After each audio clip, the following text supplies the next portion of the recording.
The thing with cinema and the way it works is, I think, you know, when you go to see Titanic, you know the ship's going to sink. You know, it's you know the iceberg's coming, yeah.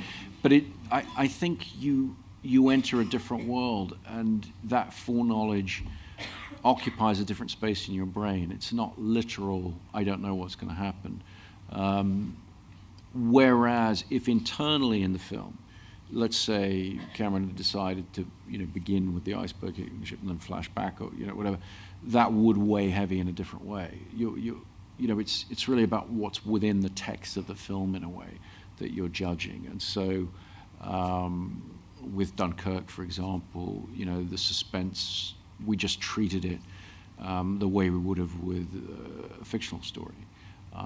And I think when the audience is there in the theater and the lights go down and they engage with that film, they tend to take it on its own terms. And I think whatever the foreknowledge is only really enhances the suspense, actually.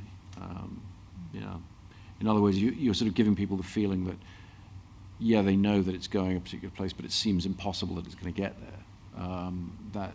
That feeling works quite well. I mean, if you think about fictional cinema, you know, when you go see most action movies, you got a pretty safe bet that the protagonist isn't going to die. So, and you certainly know he's not going to die in the first 10 minutes. So you still have suspense. You still, if it's done right, you're still very wrapped up in those same dilemmas that intellectually you shouldn't be.